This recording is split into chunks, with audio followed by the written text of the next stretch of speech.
Las partes, sin dudas, las partes están habilitadas para recurrir sin ningún cortapisa de tipo objetivo. Mientras sea parte, puede recurrir. Y si no es parte, depende.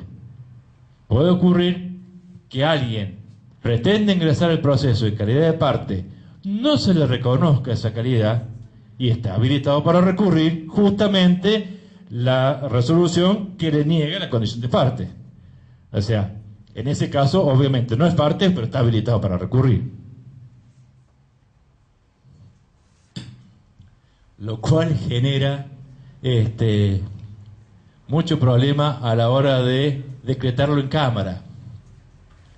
Porque cuando viene, por ejemplo, a constituir domicilio o viene en queja porque le han denegado la participación, el primer decreto que se pone a un pedido de intervención, que es por presentado parte en el carácter invocado y resolviendo.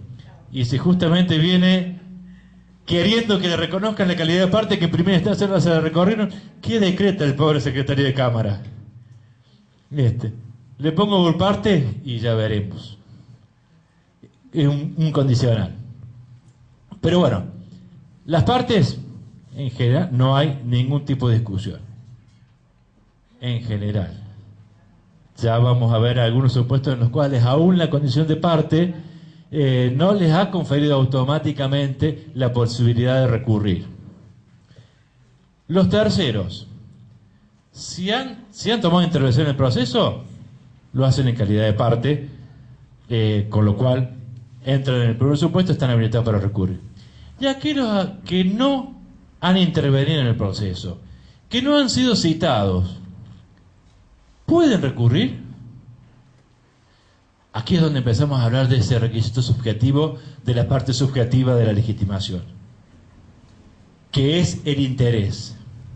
El interés de la parte que se trasunta en un gravamen.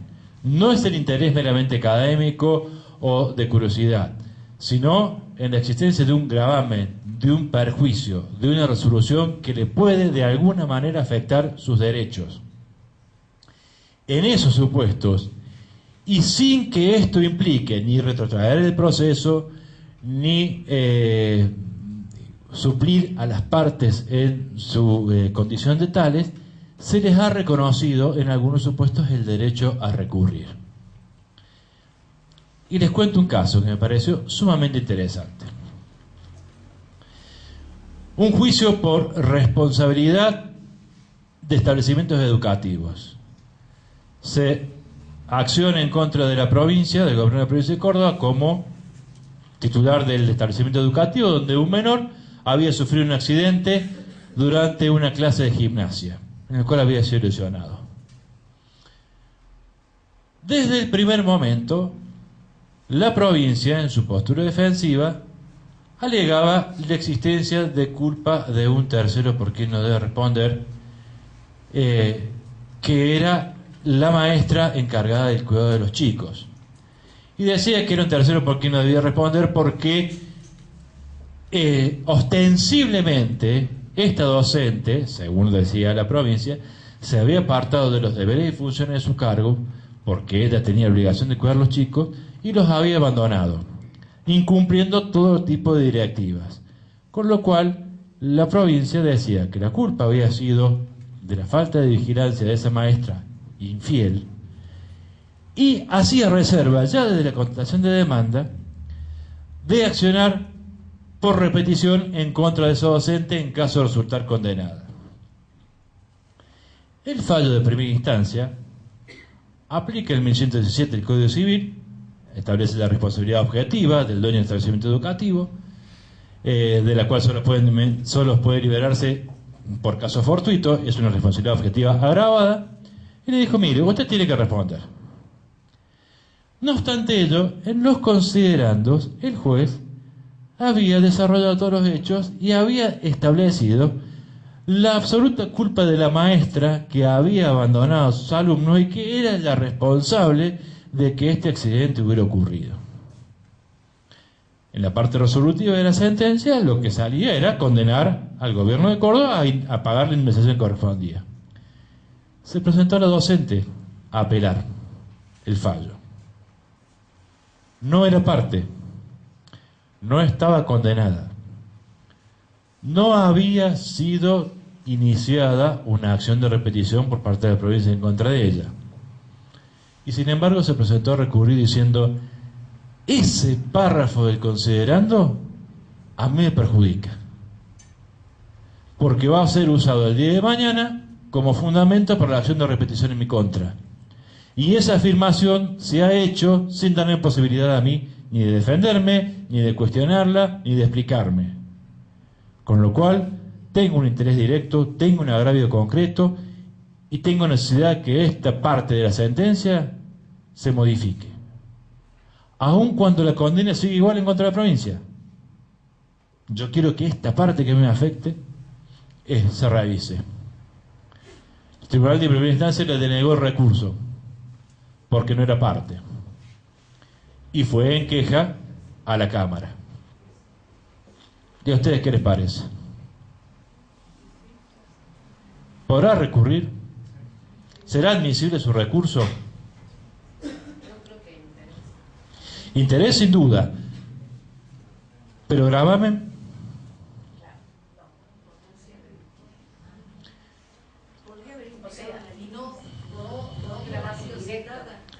No sé. No necesariamente.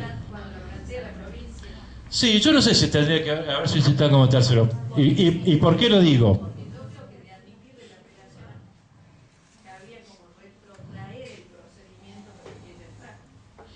Sí, y bueno, la intervención del tercero es siempre sin retrotraer el procedimiento, o sea, con lo cual ya hay un principio inalienable, si no tendríamos procesos que no se acabarían nunca, eternos.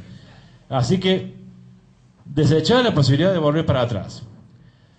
Decir que la provincia debió citarlo como un litisconsorte, en realidad no, porque partamos de la base, el dueño de la acción es el actor decide a quién debe reclamar.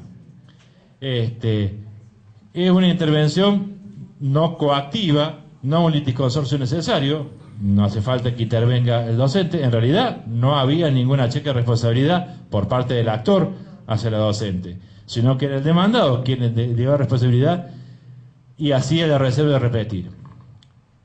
En realidad, a mí, yo por eso hago la diferencia entre interés y gravamen. Interés sin duda que tiene, aunque más no sea moral, de decir, oiga, ¿por qué me echa la culpa a mí sin ni siquiera haberme escuchado? Pero gravamen en el sentido de consecuencia jurídica. ¿Cuál podía tener? ¿Cosa juzgada? ¿Que hubo un tribunal que diga? No, porque no fue parte. Así que le faltaría una de las tres patas. No hay cosa juzgada. ¿Prejudicialidad? Tampoco. Primero porque no es una sentencia penal que tenga influencia en sentencia civil, así que tampoco hay perjudicialidad. Es más, la acción de repetición pudo haberlo tomado como un elemento de última, no sé si es un elemento de prueba, pero en la acción de repetición igual tampoco quedaba, o sea, expedita la condena simplemente porque hubiera una sentencia que hubiera limitado. Exactamente. La cuestión. Por eso. En este caso, la Cámara Séptima de Córdoba, y yo tengo el fallo después para que, si tenemos tiempo, lo desmenucemos un poquito, o por lo menos dejarlo para aquel que tenga curiosidad, le admitió la posibilidad de recurrir y de expresar agravios para poder defenderse de esto, reconociéndole fundamentalmente el interés. No tanto el perjuicio, sino fundamentalmente el interés. Y tampoco me parece mal, porque de última estamos achicando el proceso. Más allá de que, de esto no me cabe duda, difícilmente haya juicio de repetición desde el gobierno a sus agentes. Si es funcionario, porque fue funcionario, a ese jamás le repetimos nada, paga la provincia y nos olvidamos todo. Y si es un empleado público, de registro de propiedad por una fuga registral, del docente o el senador, y lo más seguro que tenga tanta movilización gremial en contra que ¿para qué nos vamos a meter en ese problema de tratar de cobrarle a alguien que justamente por su condición de empleado público no es que tenga un patrimonio sumamente grande, salvo honrosas excepciones, En consecuencia, todos sabemos que la posibilidad de que este juicio de repetición, aún declamado, se llevara a cabo. Pero igual, esta docente por lo menos tenía derecho a ser escuchada. Y no sé si puede que no sea correcto desde la ortodoxia procesal, pero no me parece tan incorrecto desde el punto de vista humano como para pensarlo. Es más, el perjuicio puede aparecer no con la sentencia, sino con la ejecución. Si bien la intervención del tercero, insisto, no va a retrotraer el procedimiento, pero le da la posibilidad de que frente a un supuesto de ejecución, ¿qué pasa con el condómino en el caso de la ejecución de un bien? ¿Qué pasa con el cónyuge cuando se va a afectar un bien de la sociedad conyugal para el pago de deuda del cónyuge? Es decir, son supuestos en los cuales habría que atender más allá de la procedencia jurídica si realmente hay interés o no en participar. Entonces, ¿quiénes pueden recurrir? Las partes, genéricamente hablando, todas, principales, accesorias, terceros, incidentales, e incluso aquel que podía intervenir no lo hizo, entre los que está el demandado rebelde. El rebelde puede recurrir, aún con declaración de rebeldía firme. Viene, purga la rebeldía, recurre. ¿Retrotraerá el proceso? Obviamente que no, pero le da la posibilidad de que la Cámara lo revise. Al que se le negó la participación, y yo acá les aclaro, asimismo la aseguradora sí está en garantía, aunque no recurra al asegurado. Y acá también tenemos que ver con el tema del interés. Esto es un tema que ya prácticamente no se discute, pero se discutió mucho,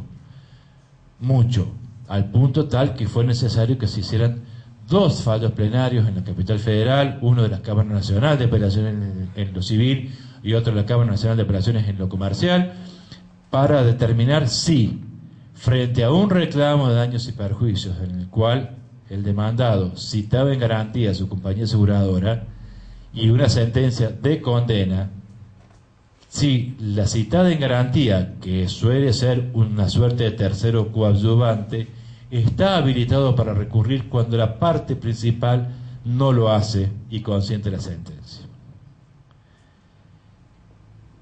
Y acá volvemos a hablar del tema del interés, pero se empiezan a mezclar otros principios.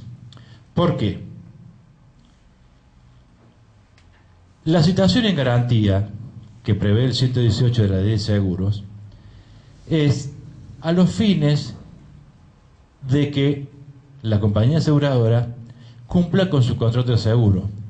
Contrato de seguro que normalmente lo que pacta es que frente a una contingencia preestablecida, que es el siniestro, lo llaman siniestro en la póliza de seguro, la compañía se compromete a mantener indemne el patrimonio del asegurado de los daños que surjan como consecuencia de ese siniestro.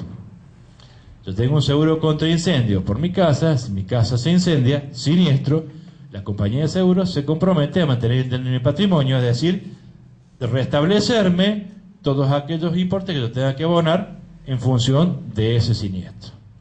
En materia de responsabilidad civil, si yo soy demandado por un accidente de tránsito y soy condenado a indemnizar a la víctima en X cantidad de dinero, el compromiso que asume la compañía de seguro es mantener indemne mi patrimonio. Es decir, si yo tengo que pagar 40, la compañía de seguro me va a devolver 40. Si tengo que pagar 50, me va a dar 50, salvo los supuestos de franquicia o de limitaciones de cobertura. La esencia del contrato de seguro es ese. El 118 de la Ley de Seguros, al permitir la intervención directa y luego la ejecución directa al citado en garantía del monto de condena, creó lo que el Código Civil llama acción directa, que en general no la admite. Es muy restringida. La acción directa hace que la víctima, con sentencia ejecutable, vaya directamente contra el patrimonio de la aseguradora, que normalmente es bastante más importante que el asegurado, y le cobre directamente a ella. Con lo cual, además de agilizar el procedimiento, hace que se mantenga esta obligación de la aseguradora de mantener el patrimonio. Ahora, visto desde este punto de vista de los fundamentos de la existencia de contratos seguros, de los fundamentos de la relación jurídica que se entabla entre asegurador y asegurado, no la víctima, ¿qué legitimación tendría la compañía de seguro para recurrir una sentencia de condena que es a favor de una parte que no está vinculada con ella por el seguro y que en definitiva lo único que hace es mantener la obligación de devolverle al asegurado todo lo que tenga que pagar con motivo del siniestro? Desde ese punto de vista, no debería tener la posibilidad de recurrir. Desde el punto de vista jurídico formal, evidentemente, frente a la existencia del 118 que le da la acción directa, frente a la afectación patrimonial que es innegable de la compañía de seguro, negarle la posibilidad de que recurra en la sentencia que en definitiva va a repercutir en su patrimonio es denegarle el acceso a la justicia prácticamente. Con lo cual, bueno, hoy ya es casi sin discusión, jurisprudencia unánime, la posibilidad de que la compañía de seguro apele aun cuando el asegurado no lo haga. Pero ya vamos a ver un poquito más adelante que este problemita en realidad se va expandiendo y genera otras cuestiones más dificultosas de tratar y, a decir de algún procesalista de gran renombre, uno de los problemas más endiablados del régimen procesal, que es la personalidad de la apelación. Pero ya vamos a llegar a eso.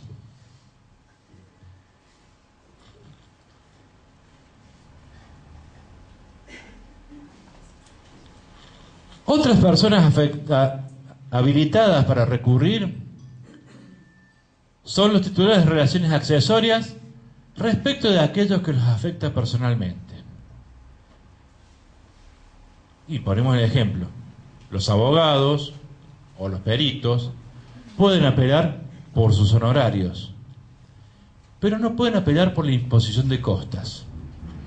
Y esto es importante porque además muchas veces se da esta dicotomía de que el abogado que actúa con poder, es decir, que tiene un mandato expreso, instrumentado de la parte que representa, apela sin aclarar si lo hace por derecho propio o en nombre de su poder dante. En el régimen de Córdoba, la ley de aranceles establece expresamente que toda apelación de honorarios debe interponerse y fundarse en el mismo acto. Con lo cual, es más fácil establecer si el abogado está apelando por derecho propio o está apelando por la intervención que tiene como representante de su cliente. Pero en los recursos concedidos libremente, o incluso en los recursos concedidos en relación, porque cuando se concede un recurso todavía no se sabe qué es lo que se está apelando, el abogado, si no es claro al aclarar por quién está apelando, si por su propio derecho o por lo de su cliente, le cambia sustancialmente los fundamentos del recurso. ¿Puede apelar sus honorarios? Sí, sin duda que los va a apelar por bajos, nunca los va a apelar porque los considera muy altos. Siempre va a decir que me han regulado poco, entonces va a apelar para que la Cámara le suba los honorarios. Eso es un interés directo y propio, que no tiene nada que ver con quién es el obligado a pagarlos. La habilitación para el abogado es para que cuestione su emolumento, su honorario, no quién es el obligado al pago. Cosa que también nos lleva a otro problema. ¿Quién es el obligado al pago de los honorarios? ¿Quién tiene que pagar los honorarios del abogado? ¿Quién carga con las cobras? Y yo le digo, no sé. Si es su cliente, sí. Pero la relación jurídica que se entabla entre el abogado y su cliente, más allá que la califiquemos de locación de obra, locación de servicio, contrato de mandato, lo que sea, no nos metamos en esa discusión porque no salimos más, lo cierto es que la relación jurídica y el vínculo es con su cliente. Más allá de que normalmente los abogados, cuando los van a consultar, ya le empiezan a cobrar por las dudas y le siguen cobrando hasta que termine el juicio, lo cual está bien, porque es la profesión del abogado. En algún momento tenemos que salir a romper esta creencia popular de que el abogado trabaja gratis. Ningún profesional trabaja gratis. Si usted encuentra un médico en una fiesta y le dice, me está doliendo acá, el médico le va a decir que tomaste una aspirina, o le va a decir, sáquese la ropa, vamos a revisar el medio de la fiesta, como para evidenciar que no corresponde. Vaya al consultorio, pague la consulta y lo atiendo. Al abogado esto no le pasa. Al abogado, donde lo encuentran, yo tomo un taxi en la zona tributaria para ir a mi casa y siempre salgo asesorando a alguien de civil, de penal, de laboral, un amparo, si tiene que pagar alimentos, no tiene que pagar alimentos, cualquier cosa. Y gratis, y gratis. Está bien, yo no puedo cobrar porque soy magistrado, pero a ningún abogado le causa gracia, claro. El cuento del abogado que entra un cliente y le dice, ¿le puedo hacer una pregunta? Sí, le dice. ¿Cuánto cobra la consulta? 5.000 pesos las 3 preguntas. ¿No será caro? Puede ser. ¿Cuál es su tercera pregunta? Está así, pero bueno. Fuera de eso, la relación entre el cliente y el abogado es directa. El obligado al pago de los servicios profesionales que le brindan es aquel que se ve beneficiado con los servicios. Esto es el cliente. Las leyes arancelarias, porque ni siquiera el código, no los códigos de procedimiento, las leyes arancelarias también instituyen esta suerte de acción directa. Las de Córdoba lo tienen nombre ya, porque se va mucho más allá y ya le voy a explicar por qué. A título de anécdota nada más, porque quizás no sea algo que a ustedes les interese mucho, pero lo cierto es que las leyes arancelarias, cuando facultan al beneficiario de los honorarios a cobrarle directamente al condenado en costas, hacen una suerte de acción oblicua que se convierte en acción directa, es decir, que van directamente del patrimonio, el deudor de mi deudor es mi deudor, aunque no lo sea.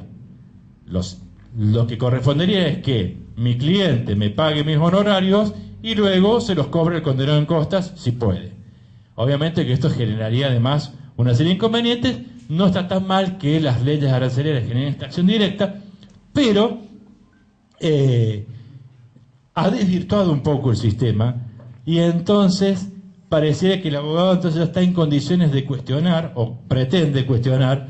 No le imponga las costas a este que es un seco, póngasela a este que tiene plata y que yo voy a poder cobrar.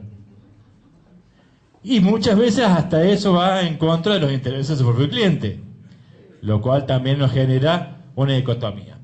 Y en el caso que se establece la costas por su orden, también se produce esa situación. Hay intereses contrapuestos. Claro, pero cuando se imponen costas por su orden, quien las impone es el juez.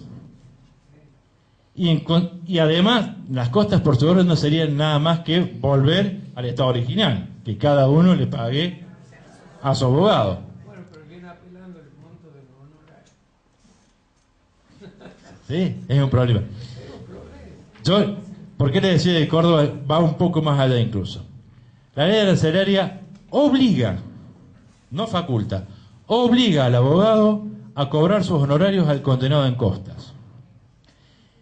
Y solo permite la ejecución contra el cliente en caso que el condenado en costas sea insolvente. No pide declaración de quiebra, por suerte, pero pretende que se ejecutan todos los bienes del deudor de costas antes de cobrar a su cliente. Y además establece la propia ley que en los casos en que el abogado le va a cobrar a su cliente no condenado en costas, solo tiene derecho a un porcentaje del honorario regulado que debe ser fijado por el juez. O sea que para ejecutar sus honorarios a su cliente, primero tiene que agotar los bienes del condenado en costas, cosa que no siempre es fácil, y después ir a decirle al juez, mire, yo le quiero ejecutar a mi cliente, dígame cuánto le puedo ejecutar de mis honorarios regulados. Y establece un porcentaje, que va del 30 al 50%. Por supuesto que después los abogados tildan de inconstitucional esta norma. Y allí nos vamos al problema de la oportunidad del planteo. ¿Cuándo tengo que plantear inconstitucionalidad? ¿En la primera oportunidad, al entablar la demanda, o ahora que me perjudica? Y si yo le digo a mi cliente, mira, firmame acá esta inconstitucionalidad, que significa que yo te voy a poder cobrar todo a vos, lo más seguro es que el cliente le diga, mire doctor, muchas gracias, pero prefiero pagarle a mi deudor antes que pagarle a usted.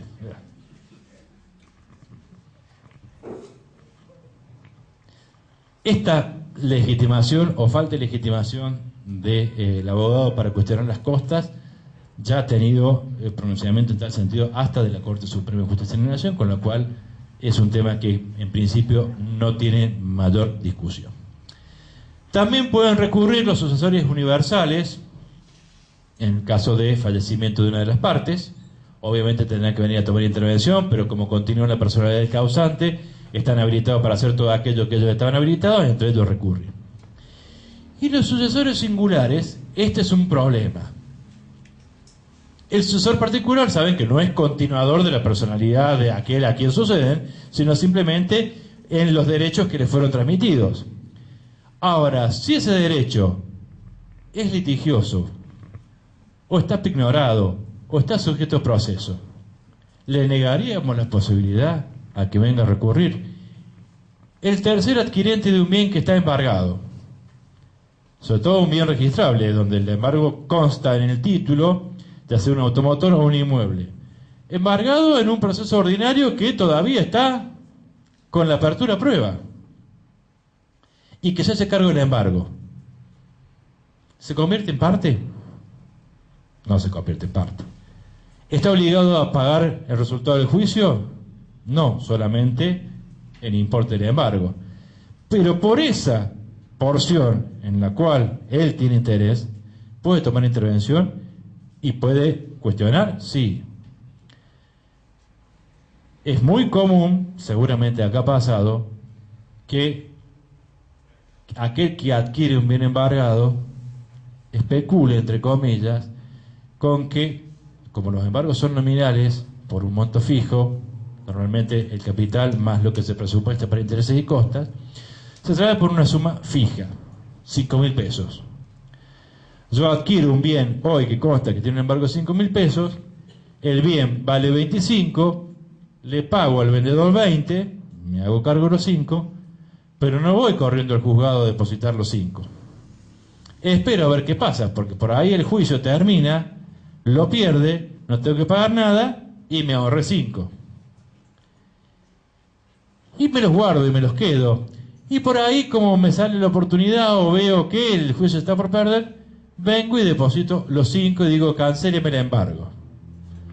Me demoré 3 años, dentro de 3 años, los 5.000 pesos van a significar económicamente mucho menos que en el origen.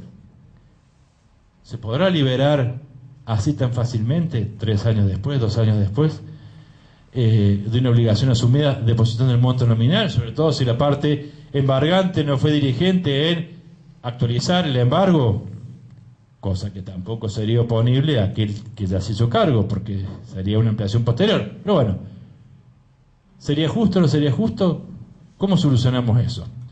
En Córdoba el Tribunal Superior dijo, mire, el tercer adquirente que asume un embargo, asume el monto del embargo y se desobliga consignando el monto del embargo sin nada más.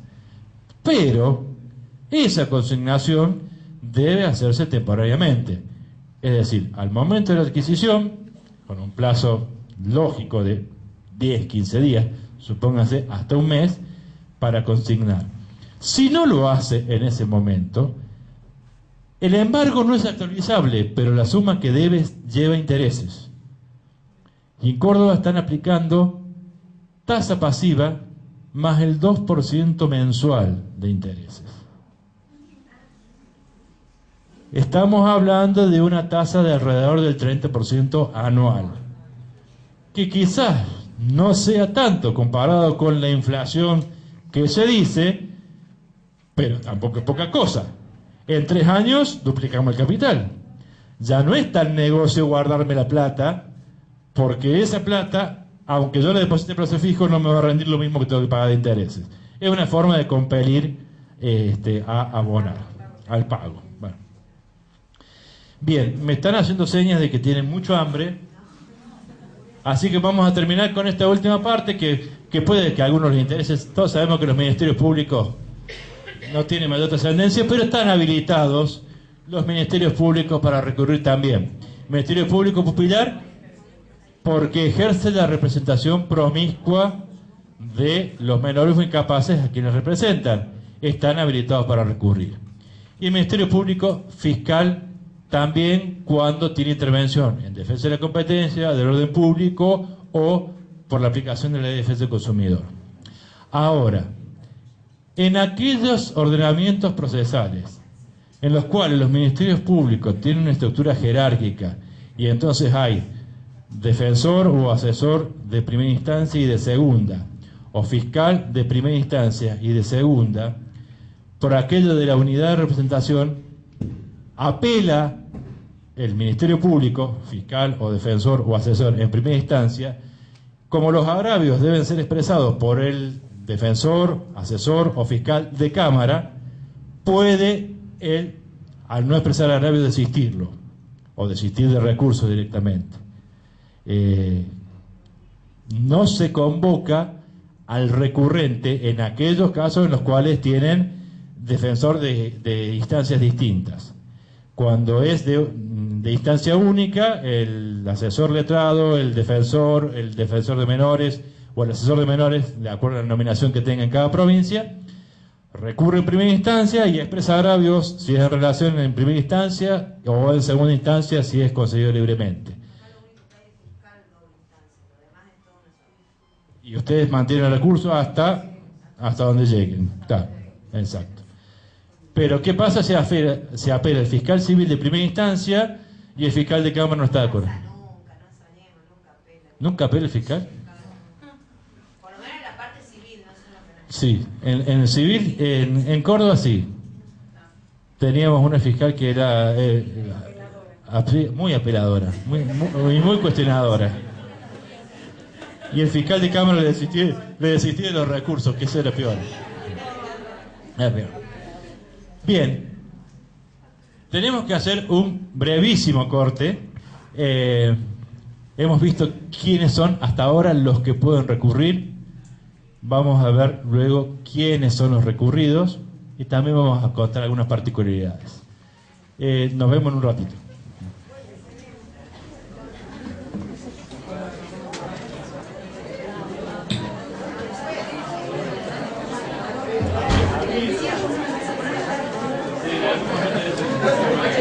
También